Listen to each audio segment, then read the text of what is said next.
بە 200,000 دلار دەتوانیت فێڵ لە مردن بکەیت. زانایەکی ئەڵمانی کۆمپانیایکی دروست کردووە بە قسەی خۆی دەتوانێت بە 20 دەفتەر دلار چانسێکی دیکەت پێ بدە لە سەردەمێکی دیکە بژی.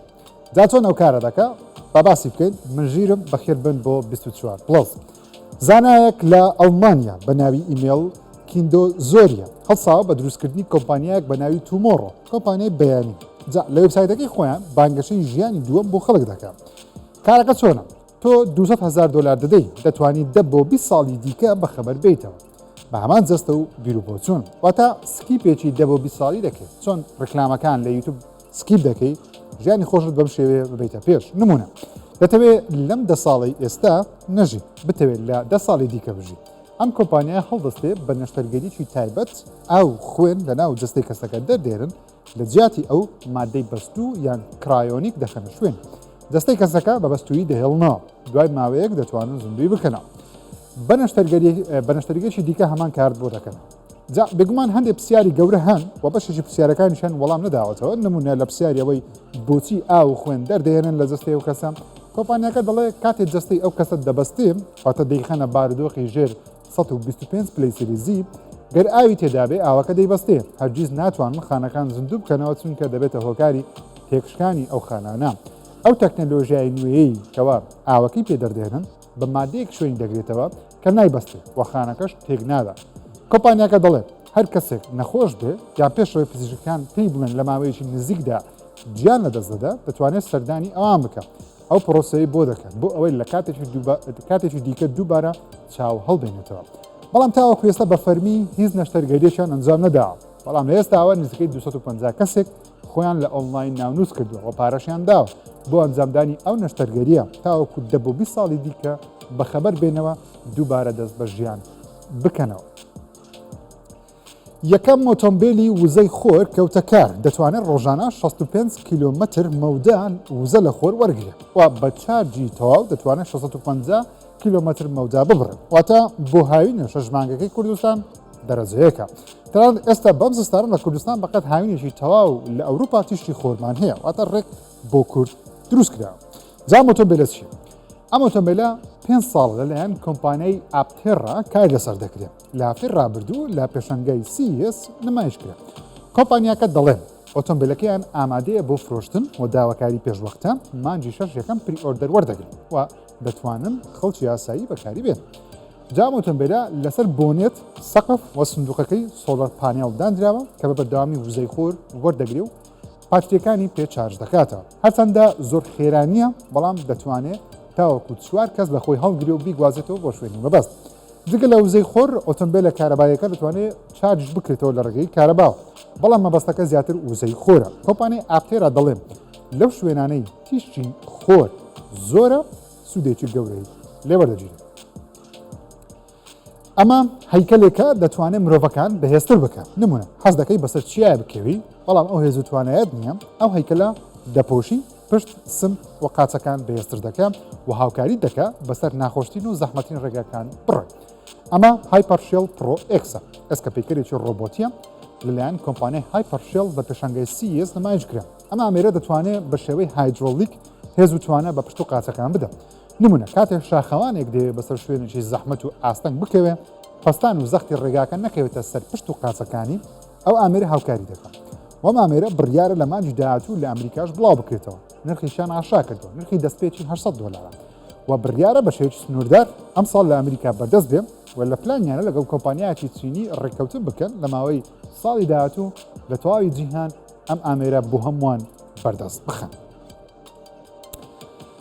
چاویلگەی زیرەک بە شاشەی شاراوە. ئەمە تەکنەلۆژیایی چاویلگەی زیرەکە. جا چۆن کار دەکەم تۆ چاویلگەکە لە چاو دەکەی لە جیاتی ئەوەی لەسەر چاویلگەکە وەکو شاشەیەک شتەکان نیشان بدە بە داتاشۆ بۆ چاوەکانتی دەنێرێ. تەنیا خۆت ئەو شتە دەبینی. چاویلگەکە دەتوانێت ڕاستەوخۆ وەرجێڕانی زمان و تێکس بکە بۆ چ زمانی جیاواز واتە وەکو ئۆتۆکیوەکە بەردەوام شتەکان لە چاودا دەبیندرێت و دەتوانانی GPS و نەخشە و ماپت پێ بدە. دەتوانێت هەندە زانیاری دیارکراوت پێنیشان بدە. کۆمپانیای هەیڵدەی ئەم چاویلگەیە دروست دەکات. ئێستا لە قۆناغی ناساندن و بە بازارکردن خۆیان دەڵێن یەکەم کۆمپانیان بتوانن ئەو کارەی چاویلگەیە دروست بکەن و دەتوانن بە شێوەیەکی نهێنیش زانیاری بە بەکارهێنەر بدەن. تەنیا خۆت دەتوانانی ئەو شتانە ببینی کەسانی دەوروبەرت نابێن چاودێکە بەژیری دەستکرد دەتوانێت زانیاری دروست بکە و پێتی بدەن خاوەنی ئەپلیکیشنی جیاواز دەبێت چونکە بە سیستەمی ئاندرۆیدیش دیزاین کراوە بڕیارە تا سەری ساڵ لە بازارەکانی جیهان هەم نرخەکەی ئاشا بکرێن و هەم بکەوێتە بازار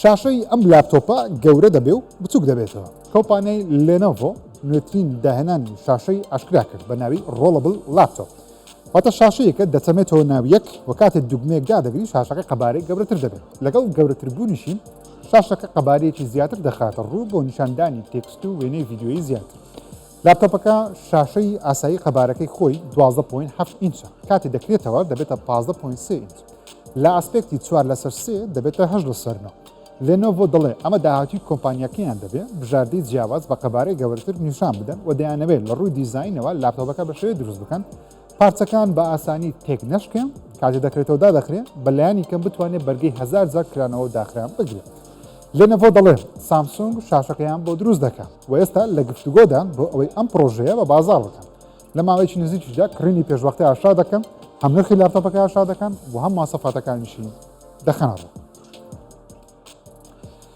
هیندستان بۆ چوارەم وڵات لە مێژوودا بتوانێت لە بۆشایی ئاسمان دوو سەتەلایت بێکەوە ببەستێتەوە گلۆب ئای نیوز ڕایگەیان لە هەفتەی ڕابردوو هیندستان توانیت دوو سەتەلایتی خۆی بەرامبەر بە یەک گەراج بکات کارێکەوە پێویستی بە تەکنۆلۆژیای زۆر برد و پێشکەوتووە بتوانێت لەسەر زەوی هەردوو سەتەلایت کۆنترۆڵ بکات بەیەکەوە بەرامبەر یەکتر بیان وەستێن و دواتر دۆکیان بکەن بەهۆی ئەوەی لە بۆشایی ئاسمان هێزی چێشکردن نییە جوڵاندنی سەتەلایتەکان پێویستی بە تەکنۆلۆژیایکی زۆر پێشکەوتو هەیە نمونە تاوەکو ئێستا تەنیا ئەمریکا ڕوسیا و چین توانیویانە و کارە بکەن ئێستاش هیندستان ئەوەندە پێشکەوتووە هاتوۆتە ڕێزی ئەو وڵاتە پێشکەوتووانە جا گەراجکردنی دوو سەتەلایت ئەوەیە زانیاری داتا بگۆڕێتەوە یاخود وزەی پێویست بگوازێتەوە لای یەکتر یانیش هەندێک کات بۆ چاکردنەوەی شتێک لەلایەن یەکتریەوە بەکاردەهێنرێت پاکستان یەکەم سەتەلایتی دروستکراوی پاکستان دەخاتە بۆشایی ئاسمان و چاوەڕێیە بەم زوانەش بکەوێتە کار هەندێک ئەخود هەر چەندە سەتەلایتەکە لەلایەن تەکنۆلۆژیای ناوخۆی پاکستانەوە دروست کراوە بەڵام بە هاوکاری وڵاتی چینەوە سەتەلایتەکە خراوە بۆشایی ئاسمان و لە ئۆنلاینیش وێنەکانی ئەو موشەکە کاردانەوەی زۆری لێکەوتەوە بە تایبەتیش خەڵکی دەنووسن کامەی گرنگە دروستکردنی سەتەلایت گرنگە یان هەڵدانی سەتەلایت بۆ بۆشایی ئاسمان کەوا پاکستان بەتەنیا نەیتوانیوە ئەو کارە بکەن هەندێک دەڵێن هەنگاوێکی گرنگە بۆ وڵاتێکی وەکو پاکستان بتوانێت بەشداری تەکنۆلۆژیای بۆشایی ئاسمان بکە بێتە ڕیزی وڵاتە پێشکەوتەکە ناوی ئەو سەتەلایتەی پاکستان پرسێک ئیسفڕیەکە لە ناوەندی نردنی بۆشایی وڵاتی چینەوە نێردرایە ئاسمان بەڵام کاری چاودێریکردنی ئاسمانی وڵاتی پاکستان دەبێت لە بابەتی کەش و هەوا بابەتی جیۆلۆجی وڵاتەکە وەروە پاکستان تەنیا خۆی دەتوانێت کۆنتترۆلی ئەو سەتەلایتە بکە و زانیاریەکان وەربگرێت چین بەنیازە کۆمپانیای ئۆتۆمبیلەکانی ڤۆکسواگن بکڕێ لە قەیرانە ئابوووریەکەیان ڕزگاریان بکە بەشێک لە براندە جرمەنیەکان ئێستا کێشەی داراییان هەیە لە قەیرانێکی گەورەی ئابوورین بەهۆی کەمفرۆشی ئۆتۆمبیلەکانیان بە تایبەتیش گروپی کۆمپانیەکانی ڤۆکسواگن ساڵ بە دوای ساڵ ژمارەکانیان لە دابەزینە ناتوانن ڕکابەری کۆمپانیا چینی ژاپۆنی و ئەمریکیەکان بکەن ئاژانسی گلۆب ئای ڕایگەیان چین لە گفتوگۆدایە تاوەکو داهاتوی ئەو کۆمپانیا ئەڵمانیا دیار بکات بەکڕینیان و هێشتنەوەیان ناوی وەکو ناوی خۆیان بەڵام بتوانن لە ڕووی بەرەمێنان و نرخەوە هاوکاریان بکە و زیاتریان لێ بفرۆشن ئێستا کۆمپانیای تێسلا خاوەنی بەهای 1.4 تریلیۆن دۆلارە وەکو کۆمپانیای ئۆتۆمبیل لە ژمارە یەکە لە دوای ئەو تۆیۆتای ژاپۆنیە بە بەهای 231 میلیارد دلار دواتر BYD چینی دێ بە 107 میلیارد دلار لە پلەی شەشەم مارسیدسی ئەڵمانیا بە بەهای 63 میلیارد دلار ڤۆکسواگن لە پلەی نۆیەم تەنیا بە 38 میلیارد دلار واتە حاڵی زۆر باش نیە بەتایبەتیش کەوا تێسلا و تۆیۆتا و BYD ئێستا پێشەنجی ئەو بازاران بەتایبەتیش لە بواری ئۆتۆمبیلە زۆر فرۆشاوەکان و وەروە ئۆتۆمبیلی کارەبایی کە دەڵێن داهاتوویە و بازاڕێ ئیمارات لە بیابان خەریکی دروستکردنی چێلگەیەکی پاتریە بە 6 میلیارد دلار کەوا بتوانێت 1 گیگاوات کارەبای بەردەوام دابین بکە و بڕیارە تا ساڵی 2027 بکەوێتە کار ئەم چێلگەیە پاتریە وزەکەی لە تیشتی خۆر وەردەگرێت و دەتوانێت بێ پچران کارەبای 24 کاتژمێر بۆ ئیمارات دابین بکە تێچوەکەشی بەپێی راپۆرتێکی BRICS-News.com بێ 6 میلیارد دلار دەکەوێت گەر بکەوێتە کار ئیمارات دوای چین دوای چین دێت بەم پرۆژەیەکەوە دەبنە خاوەنی گەورەترین کێڵگەی پاتری لە جیهان بە تیشتی خۆری بە تیشتی خۆی وزەدابین بکەن بۆ وڵاتە. چاوەکان لە وڵاتە پێشکەوتەکان لەسەر سوودوەرگرتنە لە تیشتی خۆر چونکە وزەیەکی نەبراوە بە تایبەتیش لە وڵاتانی وەکو ئیمارەت خاوەنی بیابانی گەورن بە بەردەوامی وزەیەکی بێشماری خۆر لەدەست نەدەن کە سوودی لێوەرنەگرن ئیدی دەفەوتێت. هەروەها سوودێکی گەورەی ئابووری ژینگەیی دەبێت کاتێک جیهان بەرەو سوودوەرگرتن لە تیشتی خۆر هەنگاو دەنێت. تیکتۆک قەدەغەکرا. ترەمپ دەڵێ تەمەنی درێژ دەکەمەوە. جا چی ڕوویدا بۆ قەدەغەکرا و بۆچیش ترەمپ دەڵێ دەیهێڵمەوە با بە کورتی و پوختی بۆتان باز بکەم. ئێستا هەردوو ئەپی ڕێد نۆت و دوالینگۆ لە ئەمریکا لە ترێندا. لەبەرچی لەبەرەوەی ترەمپ دەڵێ ئیدی ئەگەر بێت و تیکتۆک قەدەغە بکرێ کێشەی گەورەمان بۆ دروست دەبێت بەتابێت کێشەی ئەوەی کەوا خەڵکی لە زیاتی تیکتۆک ئەپێکی دیکەی چینی هەر بەکار دێن. بۆیش ترەمپ لە تۆڕی تروت شتێکی ئاشا کردوە دەڵێ داوا لە کۆمپانیا ئەمریکیەکان دەکەم 50% پشکەکانی تیکتۆک بکڕن 50% لەلایەن ئەمریکاوە خاوەندارەتی بکرێت 50% لەلایەن کۆمپانیا چینیەکە و ترەمپ بەڵێنی داوە بەیانی کە دەکات دووشەممە بڕیارێک دەربکە کۆمپانیای تیکتۆک ئەپی تیکتۆک چالاک کاتەوە لە ئەمریکا وەروە ڕێگە بە ئەپەکە بدرێت لە ئەمریکا دووبارە کارا بێتەوە 90 ڕۆژیان پێدەدا لە ماوەی ئەو 90 ڕۆژە دەبێت ڕێکەوتن لەگەڵ کۆمپانیاکان یاخود لایەنێکی ئەمریکی بکەن کەوا 50% کۆمپانیای تیکتۆک لەلایەن ئەمریکیەکانەوە خاوەندارەتی بکرێت وەروە کۆنتترۆلیش بکرێت بە تایبەتی لە کاتی بڕیاردان لەسەر ئالگۆریتمە ئیدی ئەو بۆردەی کەوا قسە دەکەەوە بڕیار دەدا دەبێت 50% ئەمریکی بێ و ئەوانیش قسەیان تێدا هەبێت. ترەمپ دەڵێ جگە لە تیکتۆک چەندین بێگومان شوێنی دیکەی چینی هەیە کە دەبێت کۆنتترۆل بکرێت بەڵام ئەو کارێکەوە حکوومەتی ئەمریکا و وەروە دادگای باڵای ئەمریکا ئەنجامی داوە دژی یاسایی قسەی ئازادە لە بازاری ئەمریکی بە تایبەتی لە بزنسی ئەمریکی بۆیە دەبێت لە بەیانیەوە تیکتۆک بکرێتەوە. مێژووی یاخود مێرووی دەریایی زەبەلاح لە کەناراوی ڤێتنام دۆزرایەوە زاناکانیشی سەرسام کردووە. ئەم مێرووە زەبەلاحە ناویان لێناوە دارت ڤەیدەر کە کارکتەری زنجیرە فیلمەکانی ساوەرزە بەهۆی ئەوەی سەری ئەم مێرووە بەسەری دارت ڤەیدەر دەچێت.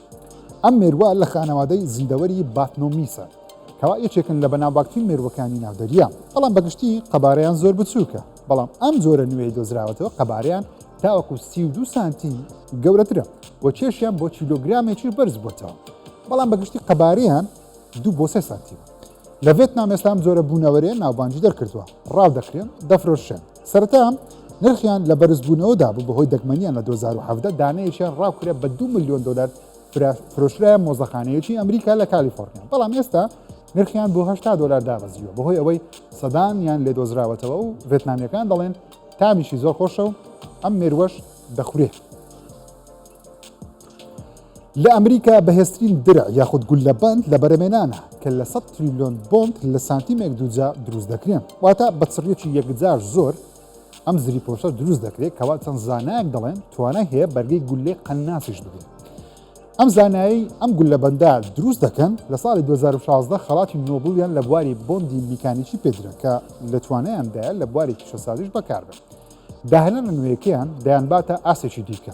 نمونە ئێستا بەهێزترین گولەبەند لە زۆری SAPI کە دەتوانێت بەرگەی زۆرترین زۆری دەمانسە و چەک بگرێت جگەل لە چەکە دوورهاوێژەکان واتە قەنناسەکە. بەڵام ئەم درێعە نوێیە لەلایەن مادسۆن بۆڕات کە دیزاین کراوە ناوی زانایەکەیە دەتوانرێت 100 هێندەی مادەی پۆلیمیێرەکان چڕتر کاتەوە واتە 100 هێندە بەهێزترە و لە هەمان کاتدا کێشی سوکتر دەبێت. جا بڕیارە لە ماوەی 2 ساڵی داهاتوو ئەم گولەبەندە بچێتە بواری بەرەمێنان بۆ سوپای ئەمریکی بەکارێت. شێرپەنجە لە ئافرەتی گەنج لە زیادبوونە باوترین شێرپەنجەش مەمکە.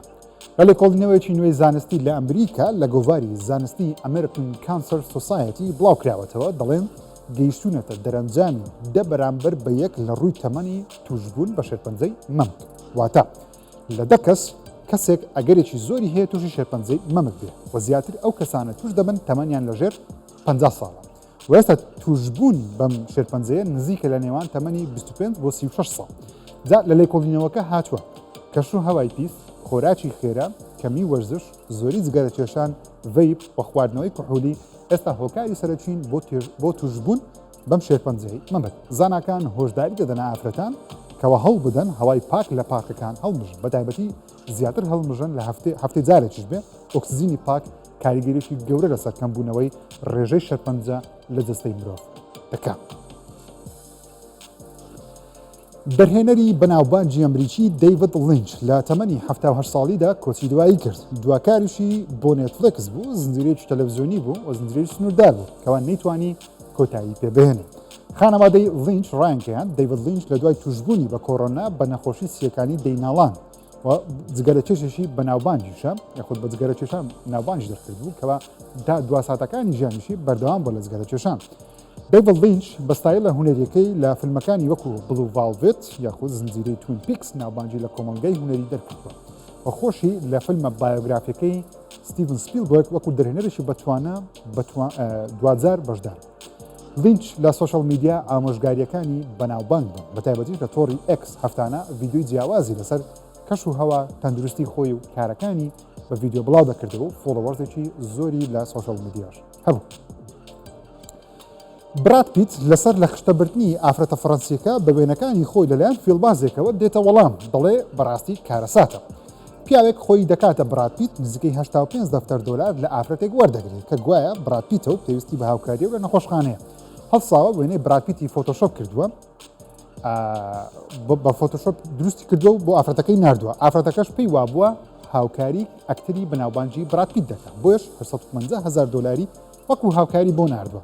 بەڵام کە دەردەچێت ئەو نییە، ئافرەتەکە لە دادگا تۆمەتی یاسایی ئاراستەی ئەو پیاوە فێڵبازە دەکات.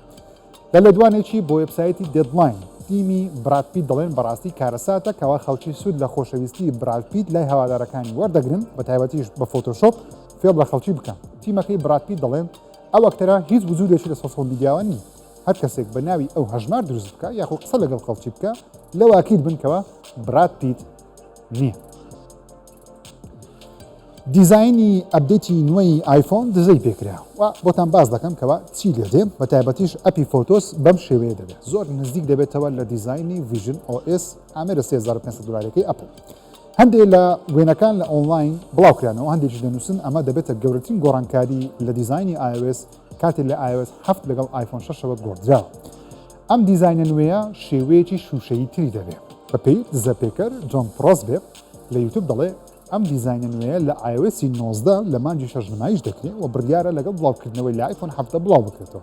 جگە لە ئاپی فۆتۆس پێشبین دەکرێت بەشێک لە دیزاینی ڕووکاری سەرەکیش گۆڕانکاری بەسەر دابێت بەگشتی ئەپەکان بکرێنە بازنە و شێوەیەکی شوشەیتری هەبێ و شادۆش زیاد بکرێت و نزیک بکرێتەوە لەو سیستمەی یاخود ئەو OSی کەوا ئەپل لە ئامێرە هێدسێتەکەی خۆی بەکاردێنێت کە پێی دەوترێت ڤیژن OS دەیەوێ هەم لە آیفۆن هەم لە آیپاد واتە آیپاد OS ئەم دیزاینە نوێیە بەکار بهێن.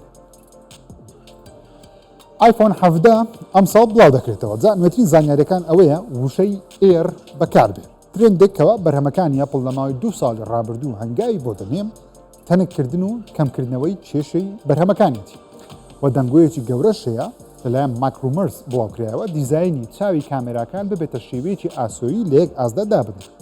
وەبسایتی ماکرومەر بڵاوی کردوێتەوە دەنووسێ آیفۆن 17 ئێر بۆ 5.5 ملیم تەنک دەبێتەوە کە نزیکە لە آیپادی پرۆی نوێ کە 5.1 ملیم مەستورە. پێشبین دەکرێم ساڵ ئەم آیفۆنە تەنکە بە ناوی آیفۆن ئێر ئاشکرا بکە واتە آیفۆنی 17 پرۆماکس هەردەمێنێ، بەڵام آیفۆنە تەنکە نوێیە زۆر نزیک دەبێتەوە لە آیفۆن 6 پلسی لە ڕووی دیزاین و تەنچەکەی کاتی خۆی کە بڵاوکرایە. جا پێشبین دەکەین وەکو ساڵین ڕابردوو ئەپڵ لە مانجی نۆی ئەم ساڵ آیفۆنی نوێ ئاشکرا بکە و لە مانجی 10 بۆ 11 بکەوێتە بازاڕەکانی جیهان. بووە فەرمی لە 22 ئەم مانگا واتە چوارشەممە سامسونگ نەوەی گەلاکسی S25 ئاشکرا دەکات. جا بەپێی پێشبینی و دزەپێکردنەکان بێ شاشەی S25 ئۆلترا گەورەتر دەبێتە 6.9 ئینچ و لەوانەشە بیکەنە گەورەترین شاشەی مۆبایلی فلاگشیپ، ڕووناکترین شاشەی مۆبایلی فلاگشیپ لە جیهاندا. سامسونگ لە ئێستاوە ئاماژە بەژیری دەستکردی نوێ دەدا، بۆیەش پێشبین دەکەین لەگەڵ ئاشاکردنی نەوەی نوێی پرۆسەسەری سناپدراگنی هەشتی ئلیت کۆمەڵە مواصفاتێکی ژیری دەستکرد و دەستکاری دروستکردنی وێنە و ڤیددیۆ و ئاسانکاری ژیان لە مۆبایلانە دابدرێت. لە هەفتەی داهاتوو تەواوی مواصفاتەکانی ئەم مۆبایلەتان بۆشی دەکەمەوە، چاوەڕوان بن کاتێکەوە بڵاوکرایەوە بۆتانی باز دەکەم. سۆنی دوو یاری نوێی خۆی کانسڵ کرد. جا یاریەکان چی بوون بابەتە باز بکەم بۆچیش کانسڵ کران. پلیستیشن تیمی پلیستیشن دوو یاری نوێی خۆیان کانسڵ کرد. یەکە چەند یاریێکی گادۆڤار بوو کە دەڵێن نزیکەی 2 ساڵێکە لە بەرەمێنانە لەلایەن ستودیۆی بن ستودیو وروها ستودیویشی دیکە کە لە 2019 کڕیانە ئەم یاریشی لایف سرویسی ئۆنلاین بووە واتە یاری گادۆڤارەوە بەڵام بە شێوەی ئۆنلاین گەیمەران بتوانن ناو جیهانەکە لەگەڵ یەکتری یاری بکەن. سۆنی لە 2019 ڕاگەیان لە زیاتر لە 12 یاری ئۆنلاین لە بەرەمێنانە بەڵام 6 دانیان کانسڵ کردەوە بەهۆی ئەوەی پێیان وابە سەرکەوتو نەبووە. جا لە 2021ەوە تاوەکو ئێستا لەو 6 یاری کە مابوون ئیدی ئەمە پێنجەم یاریشەوە کانسڵ کراوە. ئێستا تەنیا یەک یاری ئۆنلاین ماوە سۆنی بێوێ لە ماوەی داهاتوو بڵاوی بکاتەوە ئەویش یاریێکی نوێی هۆڕایزنە کەوا دەوترێت ئەویشان هەر یاریێکی ئۆنلاینە. یاریەکانی پلەیستێشن بەوە بەناوبانگر یاری چیرۆچین کارۆڤاریش بۆی بەناوبانگە کەوا چیرۆچی بەڵام یاری ئۆنلاینەکە ئیدی کانسڵ کرایە. خۆشەویستان 24 پلسم پێشکەشکردن تا هەفتەی داهاتوو بەخوای گەورتان دەسپێرم خوداتان.